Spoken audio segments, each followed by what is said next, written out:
Hi, I'm Christina, and this is Desert Agave Fiber Arts. I'm here to do a traditional podcast episode, which is a thing I haven't done in a couple months. My last episode was more of a knit and chat, or sit and chat. Can't remember how much knitting I did. But today I'm going to take you through some finished objects, some works in progress, some future plans, and get all that good stuff done.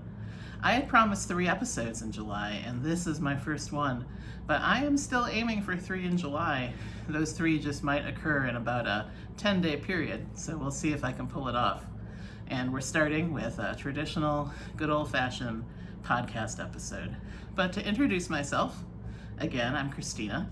This is Desert Agave Fiber Arts, and I'm a writer, a fiber artist, I'm Latina, I'm fat, I'm bipolar, I'm autistic, and I have PTSD and ADHD. I've got more identities than that, but let's start with those. And I like to talk about my fiber arts, especially knitting, although one of my episodes this month is going to be about spinning, which will be a challenge for me because one of the things I've realized about spinning is that I feel very private about it in a way I don't about my knitting or my writing. So once I identified that it was a thing I felt private about, I thought, well, of course I've got to do an episode about it. That's just kind of like who I am. If I identify something that's hard to talk about, I then poke at it and talk about it. That's kind of the definition of what I tend to write about as well. Anyway, but today we're not doing that. We're just going back to basics. The world is rough right now. Things in the United States are really rough right now. One thing I'll share is that I had never had a passport before. I just haven't done a lot of international travel. And I got one this spring, and now I don't leave the house without it. I got both a passport in a book and also a passport card.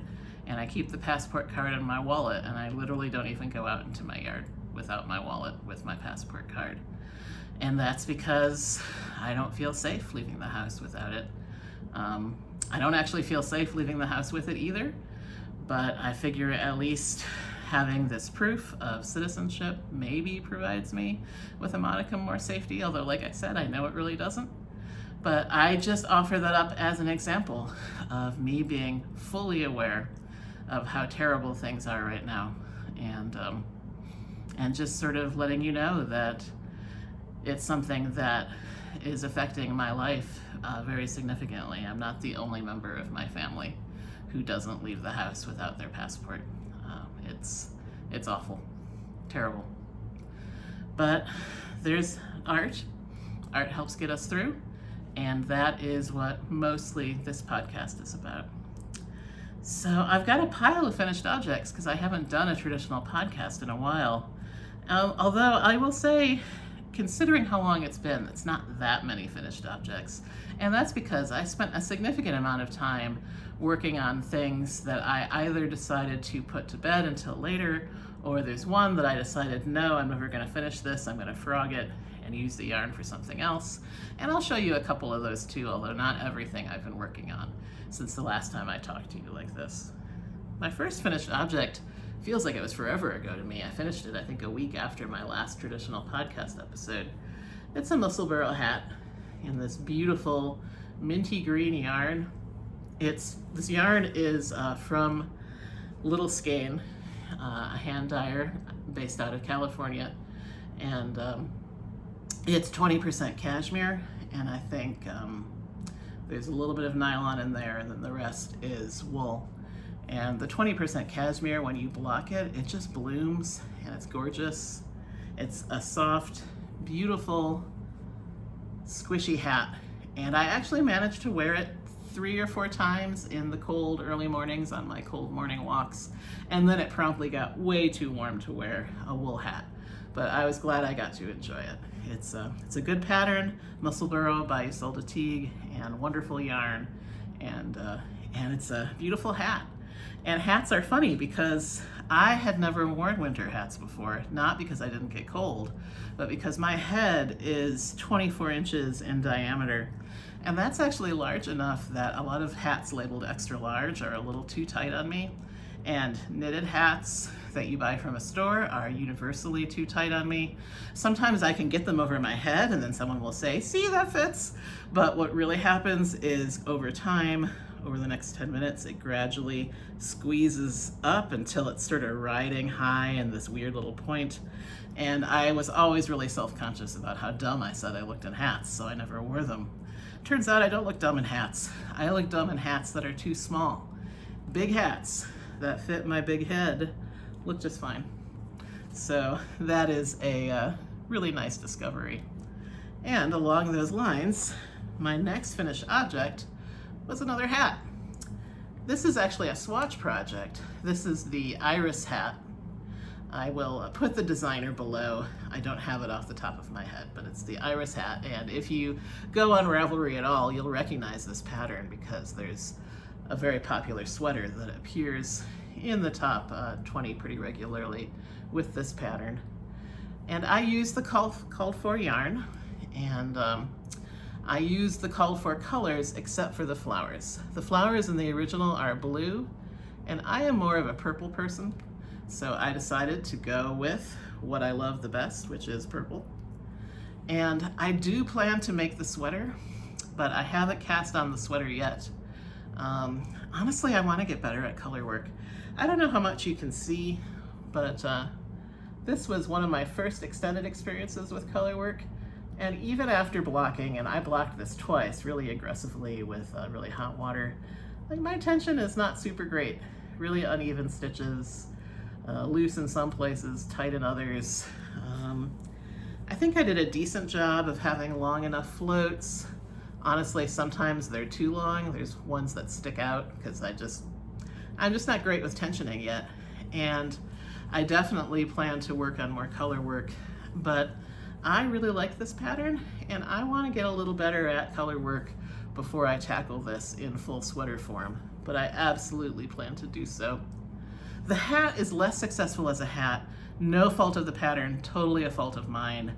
The pattern gives you options to knit a short or a long hat. I opted for the long hat. And then it gives you the option of a short or a long brim that you can fold up.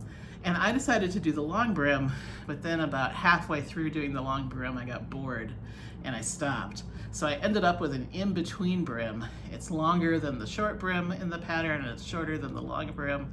And it is in fact just the wrong length.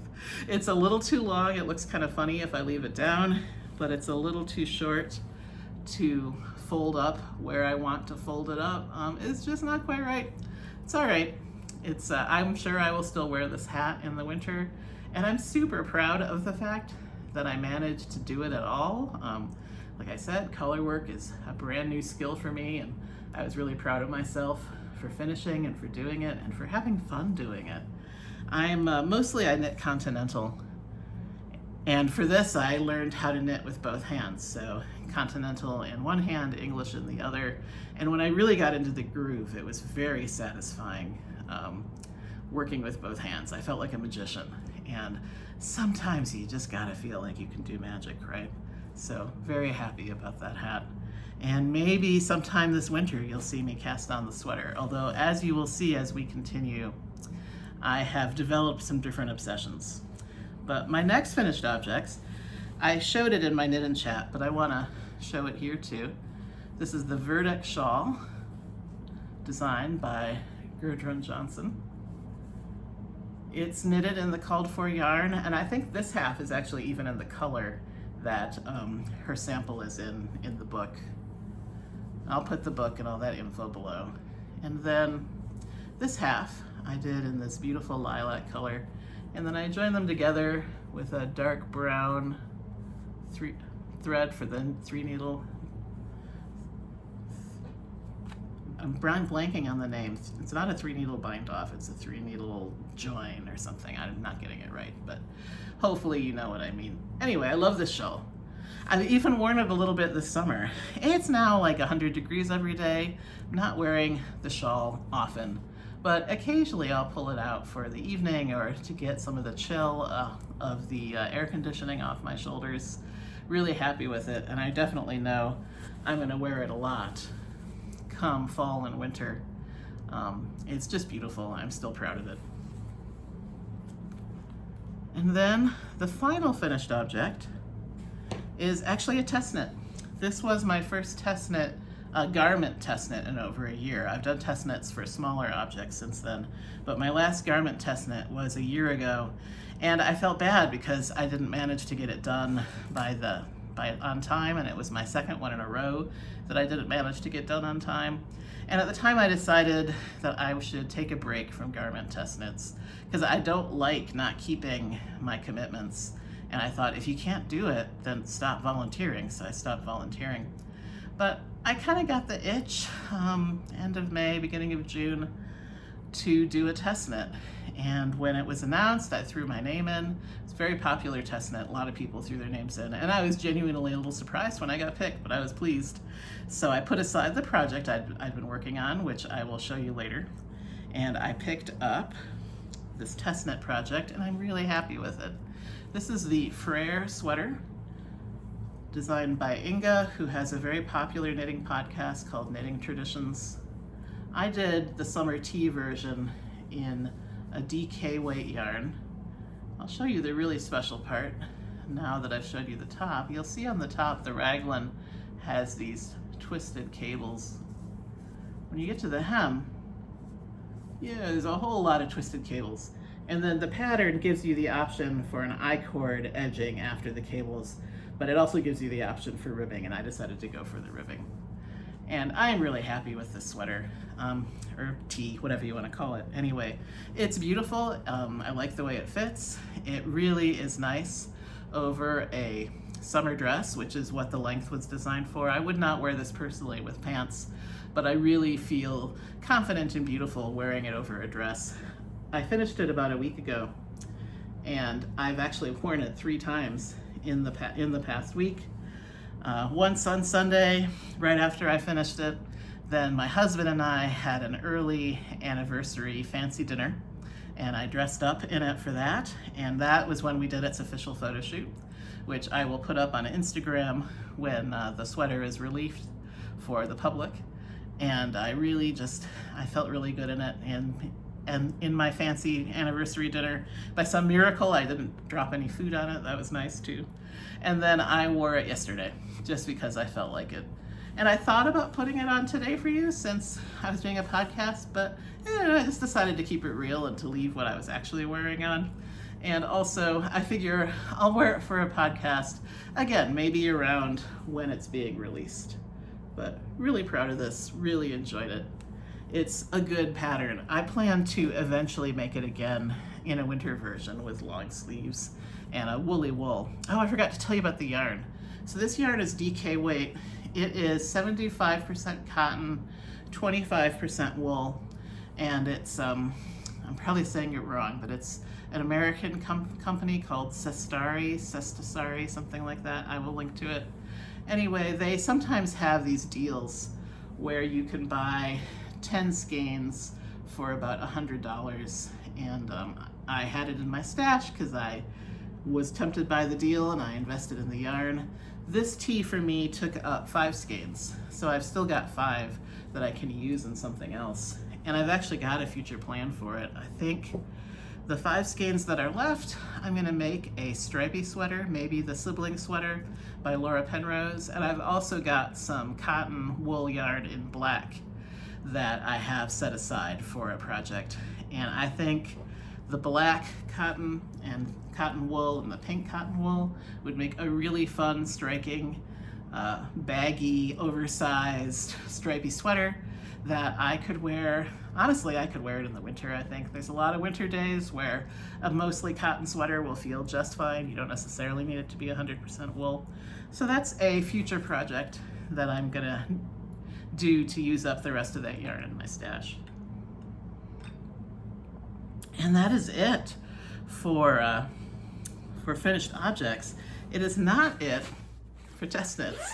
This is kind of funny, but not long after I started this test knit for Inga, another test knit call went out, and I was really impressed by it. I just thought it was beautiful. And again, as a fairly popular designer, I thought, I'm not gonna get it, but I'll throw my name in there.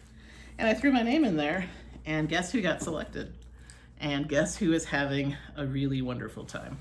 So this test knit is for Andrea Gaughan, and it's for a pullover called the Realta Pullover.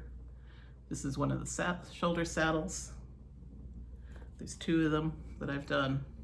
I've also completed a back panel, and it hasn't been blocked yet, but it still looks beautiful. Oh, this is the wrong side. Let me show you the impressive side. Look at these gorgeous cables. Yeah. So this sweater is not for me. It is for my husband. And that was part of how I convinced myself I could handle doing 2 test knits concurrently. Is one, this test knit has a later end date than the tee that I finished. But 2, my husband's a smaller size than me. So instead of having to knit this up in my size, I'm knitting it up in his size. I would have been knitting probably a size 6 for myself. His is a size 3. And as you can imagine, that just feels a lot more doable. I've got the front panel almost done. I think I have 4 more rows, and then I will seam all these bits together and start working on it in the round. And really enjoying this. Man, cables are fun. I knew I liked cables, but now after working on these 2 test knits with all these cables, I really know I like it. It's probably not the perfect yarn, to be honest, that I'm using, but it was from my stash, and I was determined not to buy more yarn. It's Ultra Alpaca by Barocco. It's gonna make a beautiful sweater. The cables pop a little bit less than they would in a different yarn. I think as you know, alpaca tends to be drapey, and drapey is not necessarily what you look for in a cabled sweater, but it's gonna look great. My husband's gonna love it. I don't think he's gonna complain that I didn't use the perfect yarn. This yarn is 50% super fine alpaca and 50% Peruvian wool. And I had bought it to make a different sweater for him, so I had a quantity and the right quantity for his size and not my size. And I just said to him, hey, what do you think? Instead of the sweater I was gonna make you, how about this cabled sweater? And he said, yes, please. So I've been enjoying this knit so much. And then it's a great knit, but I've started feeling a little itchy, really just this weekend, at only having one main project that I was working on. I usually have a little bit more than that. Part of the point for me of signing up for test knits was I wanted to force myself to focus a little bit. Sometimes when I let myself work on 5 or 6 things at once, I have fun, but nothing gets done. And at some point, even though I think I'm mostly a process knitter, at some point the part of me that wants a product gets irritated, and it's like, why are you doing all this work and you have nothing to show for it? So I've been experimenting with the help of some external deadlines on having something to show for it. But I want to go back to another project. So I will show you what I had cast on maybe a week before I unexpectedly started a couple test knits. And this is the Orma cardigan. It's just the tiniest little start. This is the back. The Orma cardigan was in a recent issue of Lina magazine, and it's an all-over lace cardigan. It appeals to me kind of for the same reason that the Virdek did. It's that the lace, to my eye, is a little bit strange. It's got sort of those regular holes that I talked about in my last episode, where I said I thought the holes would sort of actually kind of bother someone who had that phobia of holes in nature. I feel like both of these would sort of prey on that phobia. I don't know what it says about me that means I think it's cool and beautiful, but that's who I am. And this is going to make a beautiful summer to fall cardigan, again, to put over sundresses and stuff. And I actually took it out just this morning from its sort of where I'd put it away in bed. And I had took it out because I wanted to see if I wanted to frog it. I was like, well, I only worked on it for a week. Maybe I want that yarn for something else. And I just decided I'm just gonna look at it and see what I think. Is it my next project that I'm going to be focusing on along with my husband's sweater, or am I going to frog it and start something else entirely? Well, I pulled it out and I immediately just thought, oh, I'd forgotten how much I like this. And then I looked at the pattern and I got myself oriented where I had left off, and I just knitted 2 rows. That's all I had time for. And after 2 rows, I was like, oh, I'm all in. Yeah, so this is my second project. I'm going to be focusing mostly on the cabled pullover because I really want to get it done by September 1st. The deadline, I believe, is September 7th, but I would love to get it done by the 1st. But when I need a break from cables, I'm going to be working on this cardigan for me. And frankly, also, sometimes I need a break from working on something that's for someone else. I'm not the greatest gift knitter. I really like knitting for me. Part of it is that at my size, clothes that I like that fit in natural fibers are not that easy to come by. Whereas honestly, at my husband's size, he can pretty much buy what he likes. I still like to make him things, especially for his birthday every year, but it's, he doesn't need them like I need them. And I do it out of love and he receives them with love, but sometimes when I feel like, gee, I just need to work on something for me. And then I do have a third project that I'm working on. This is my travel project. And it's not my primary, but it's what I bring with me in my purse. It's what I work on when I'm out and about. And it's no surprise, a pair of socks. And I just realized I forgot another finished object, and I am not going to run and get it now. But I did actually finish a pair of socks. I will show you at my next episode. They are the Grandpa socks designed by Alicia Plummer, and they are gorgeous. I love them.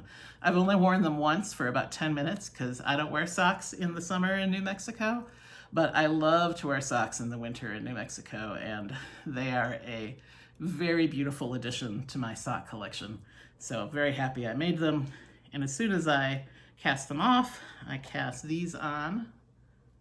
I've got, this is the main cuff I've been working on, but I like to work concurrently. So before I do a heel flap for this one, I will make this one catch up until they're the same length. And this pattern that I'm doing is a Summer Lee pattern, the Comfort Core socks. In her pattern, they're sort of sporty, stripy socks. I didn't want sporty, stripy socks, so I'm ignoring the stripe part. But I've got this nice brown variegated yarn, and I'm making them ribbed, and then there's sort of a funky foot where there's a fun texture on top, and then right around the arch there's some ribbing that kind of squeezes your arch. And I'm just really curious because I think I might really enjoy how that feels, so I decided to try the pattern. And these are my on-the-go knit. One thing I'll point out, I often, when I'm getting tired of working on a pair of socks, I change something up.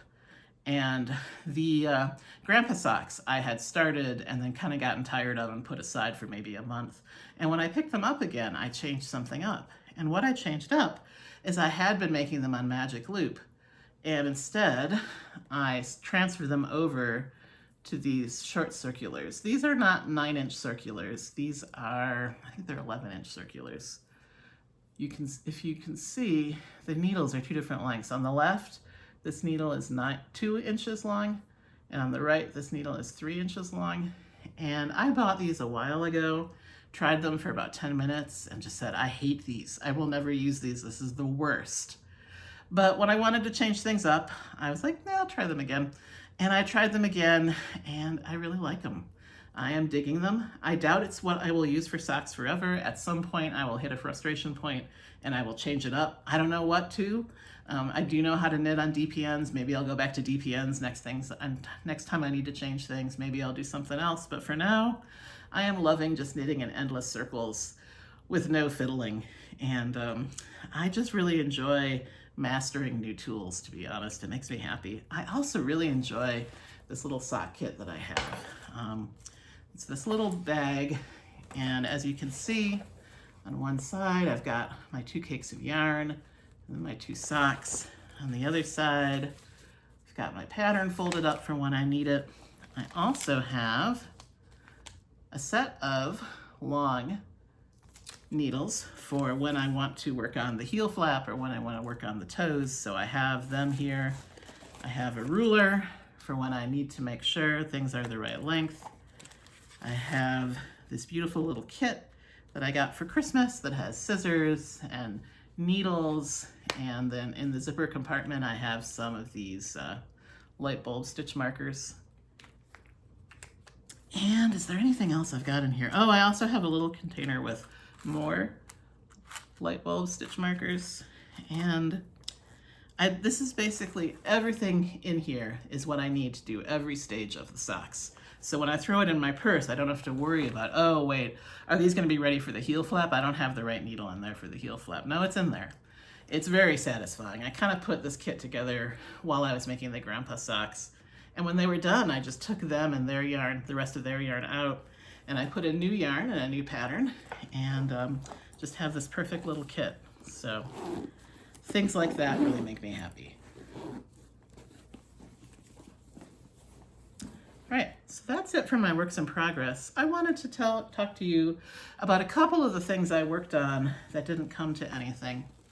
I'll start with this. This is a project that is never going to come to be. I decided, it was literally at 3 a.m. Sometimes I have insomnia, and I cast this on at 3 a.m.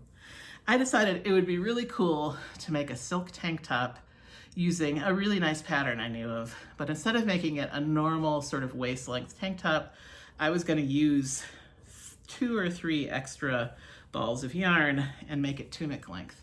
And I figured, well, it's a bottom-up pattern, so I figured I'll just use the bottom as the gauge swatch and kind of change needles as I move my way up to see what's the right gauge. And then once I finish 2 skeins of yarn, I will then start the pattern and make the tank top, and I'll end up with this tank top that goes down below my hips, and I can wear it with leggings or whatever. It'll be very flowy. It'll maybe almost be mini dress length. It was not a bad concept. I just got to the part where I was supposed to do the actual pattern, and I just was like, nah, I'm done. I don't regret the work. I knitted it in circles. This was my sock for a while. When I got tired of making socks, I had this in my bag, and when I needed to do some mindless knitting, I just knitted in endless circles. And now I'm just like, I don't think I need that tank top. And part of it is I've already frogged it about halfway. This was about twice as long. And one thing I realized is I didn't actually like how drapey and stretchy the silk was the longer it got. When it was twice as long as this, it was really starting to sort of pull on itself. And I imagined what it was going to be like once I put an actual tank top on the top of it, and I was just, again, nah, not doing it. So I'm frogging it, and I do have plans for a different boxy tee. One that, instead of a long tunic tee, it would be more of a crop tee that I would wear with sundresses again. And I will tell you more about that when/if it actually gets cast on this year. That's kind of that's a mystery. When I tested out the Orma cardigan this morning, what I was wondering is the Orma going to be my second project, or am I going to recast on the silk into a different tee, and that will be my second project.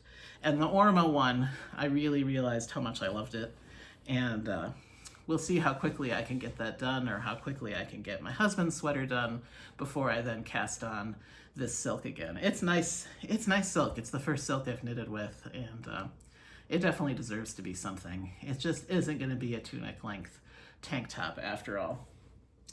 And the other thing, I haven't worked on this in months at this point. At one point, for about maybe not a month, but for a long time, it was mainly all I worked on. This is the Blommoor shawl, knitted up in single strand NUTIDEN. And I bought these Lucky Charm cakes, they're called, where they're the cakes that are made when they switch from one color to another. So you end up with these interesting color combinations and interesting fades.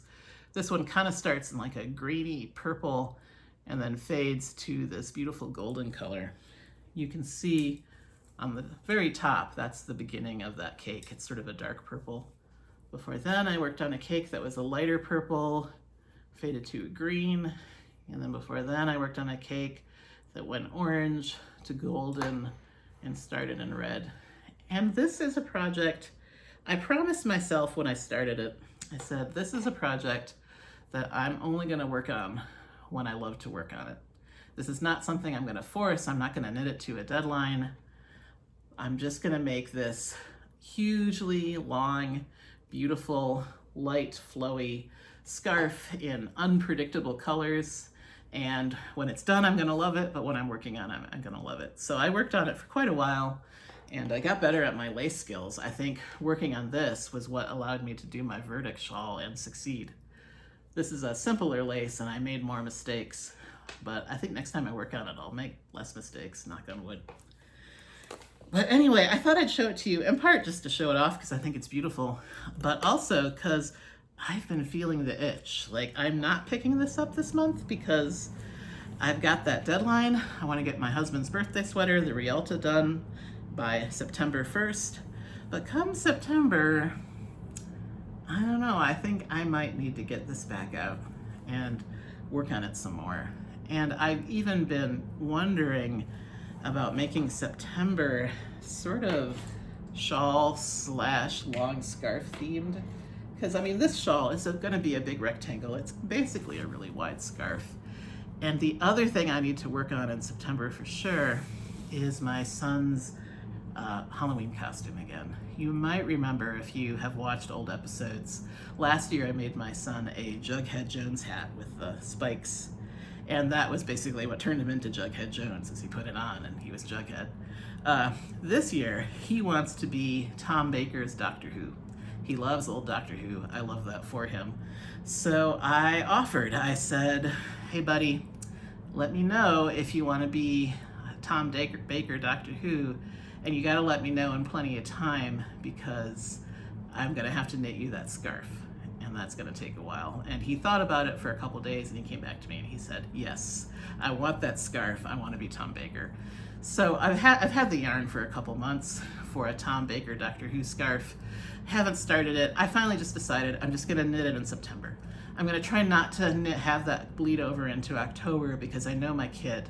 And once October 1st comes, he's going to start getting antsy and he's going to worry I'm not going to finish it on time and he's going to be like concerned. And I just want to avoid the concern by having it done by October 1st. But it's just a long garter stitch scarf. I think if it's one of my main projects, I can get it done in the month of September. So I'm going to be working on a long garter stitch Doctor Who scarf. It'll get a little boring for my brain because I've really been enjoying cables and lace lately. So maybe a good companion to a long, colorful Doctor Who scarf would be this long, colorful sort of Blommin scarf for myself. And it's even kind of got the Doctor Who color changes. I think the two of them will be a playful combo. And I guess I can't guarantee those two things will be the only things I'll work on in September, but I think I will probably make them the main things I work on in September. And the other thing I want to cast on, probably not in September, and I'll probably hold it up as a reward for myself in October, is I want to make myself a beautiful cabled sweater. I don't want it to be a pullover though, like the one I'm making for my husband. I want it to be a cardigan. And I still haven't 100% decided what cardigan it will be, but I do know what yarn I want to use. I bought myself, with some Christmas money I got last year, a sweater's quantity of this very bougie, very beautiful yarn. It's British Breeds Aran. It's the color is sort of this wonderful sort of light aqua. It says it's a fine blend of wool spun in Devon from the blue-faced Leicester, Exmoor, Romney, and Zwartbulls sheep breeds. It's Marie Wallinen's brand of yarn, and it's going to make a beautiful cabled sweater. I bought it to make a Marie Wallin cabled sweater, and it's a beautiful cardigan.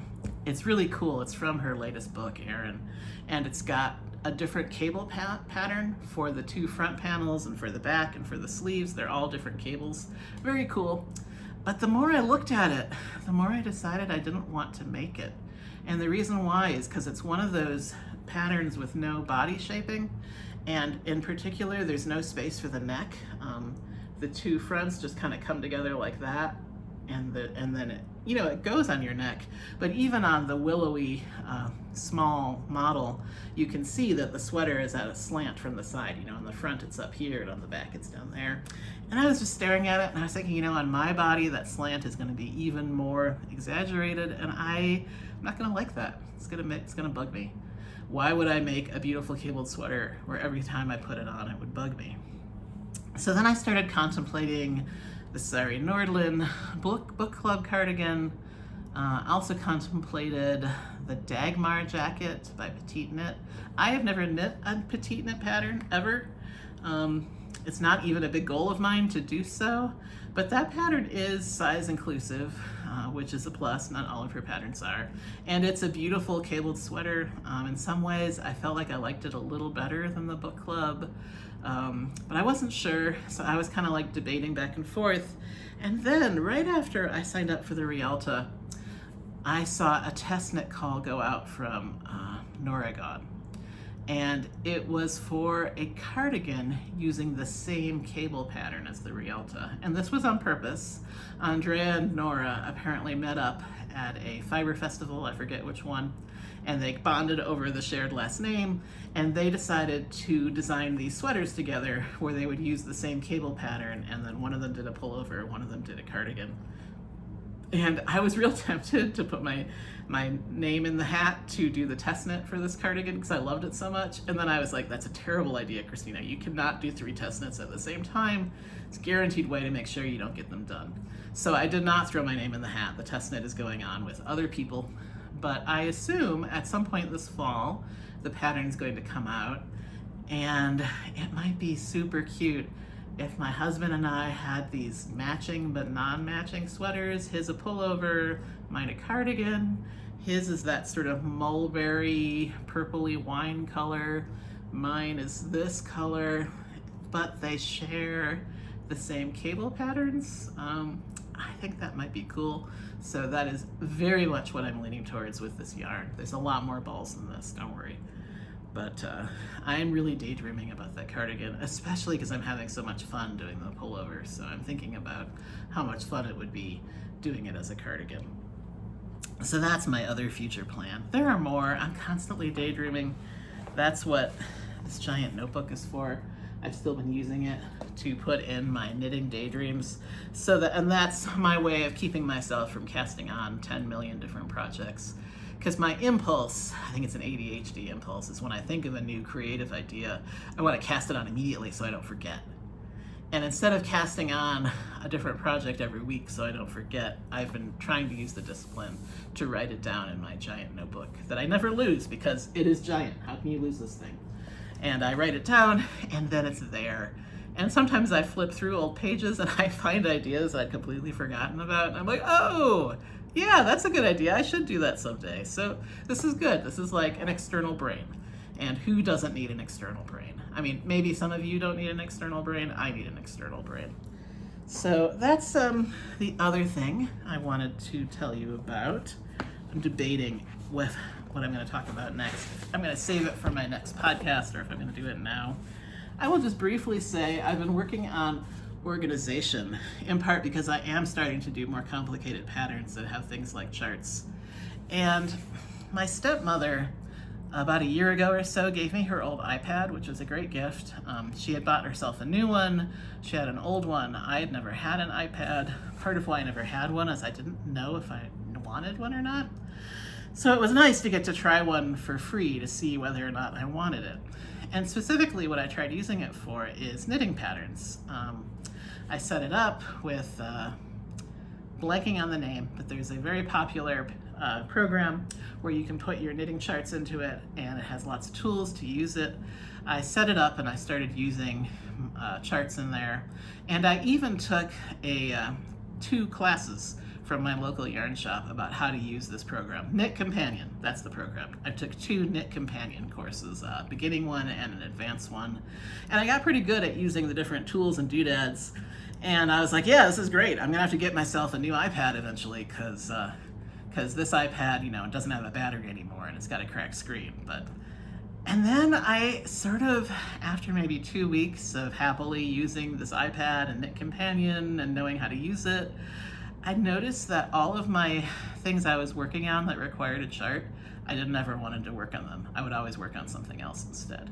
And I spent some time thinking about it. Why is this? And I realized I don't like using an iPad. And it's not that it's an iPad with a little crack on the screen. I just don't want to stare at an iPad when I'm working on my knitting. It feels bad. Feels wrong.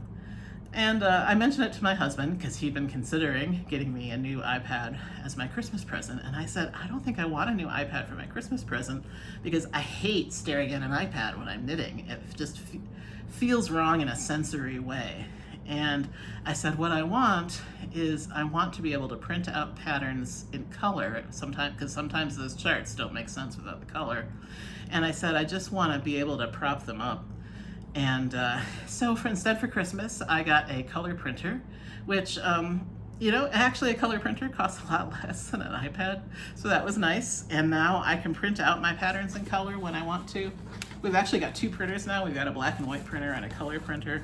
I use the black and white for my patterns when I can, but if it's something that needs color, I break out that color printer and I print it out in color. And then I have these Cocoa Knit tools. This is like a project folder. I've got two projects in here right now. I've got Lina Magazine has the pattern for the Blommen, and then I've got this nice little guy, which is where I keep the chart for the Freyr Sweater, and then this is a folder where I tuck patterns. And I'm not going to show you the chart for the Freyr, obviously, that would be wrong, but I am going to show you the setup.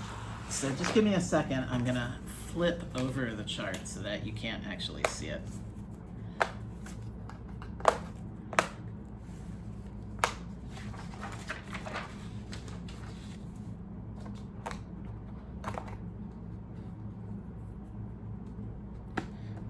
This is a magnetic board. It's made out of this kind of cool paper type fabric. You can apparently wash it and then it sort of crinkles up like leather, which I probably will try one day. But I've got these magnets with it. So this side sticks magnetically to this, and then I prop it up on a table. And normally there would be a whole chart here, but I turned it over. But then I've got these magnets that hold it down, and then I've got this nice ruler, which I move up every time I get to a new line on the chart. And I actually have a couple of these because sometimes I'm working on a couple things with charts and I like them to have their own area. And I really like it. And I no longer avoid my projects with charts. In fact, I'm very happy working primarily on projects with charts. Something about paper and this very satisfying doodad that props it up. I love it. I love the way the paper feels. I love the magnets. I'm a very sensory knitter. I want to knit things that make me feel good physically, which means I'm very picky about the yarn that I want to knit with, and I'm also very picky about my tools. And I am very happy that I invested in these tools instead of an iPad. So I just wanted to kind of show that off. And I also really like having my two main projects, all of the instructions for them in one place, so I can just grab it no matter which one I'm working on, and I know I have the right stuff. And with that, I think I've gotten to the end of my planned podcast, and it's about 43 minutes, which is about my length. I always seem to end somewhere in between 40 to 45 minutes. So if you've made it this long, thank you for sticking around and listening to me babble about my knitting. It makes me happy, and you know, my family just got home, so this is a perfect time to wrap up. Hang in there, stay well. I hope you're able to feel safe wherever you are and however you can. And I'll be back soon. Let's see what I talk about next. I don't know yet. I've got a couple different ideas. Thank you. Stay well.